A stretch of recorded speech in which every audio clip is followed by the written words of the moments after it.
Hi guys, what's up? Today po is June 17.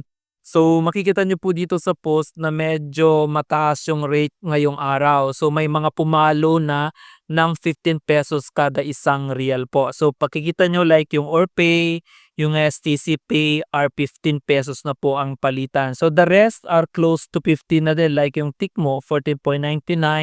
Ito namang Barb 14.97, yung Fowry the same, and then Araji 14.95. So medyo mataas yung palitan niya yung araw. So dito guys pala, please take note, itong nasa taas, ito po yung direct to bank. Let's say yung beneficiary nyo is Bangko po. Ito naman pangalawa, ito naman na nasa baba kapag yung beneficiary nyo is Cash Pickup, MoneyGram, or Western Union po. So dito po sa dalawang to, please take note po, mas mataas ng konti ang rate kapag magpadala kayo sa bangko. I mean po pag direct to bank yung beneficiary nyo. Kapag dito naman sa Western Union medyo may mababa ng konti. Pero kung i-compare natin mas benefit kapag magpadala kayo sa bangko po. So dito sa baba guys, ito yung mga remittance fee. Like yung Orpay niya nasa 15 pero yung kanyang remittance fee napakataas 17.25.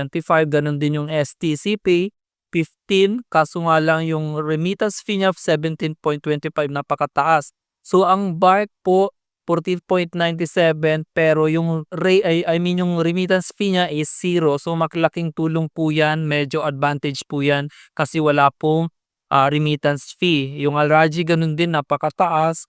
So makikita nyo din dito sa baba, ganun din, mataas din siya guys.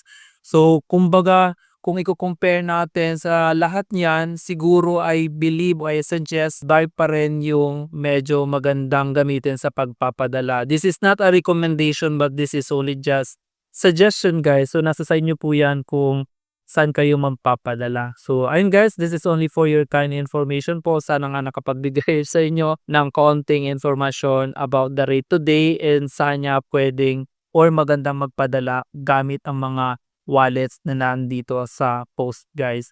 So if you like po the video, please don't forget po to follow and pakishare na din po. Maraming salamat and see you in the next video.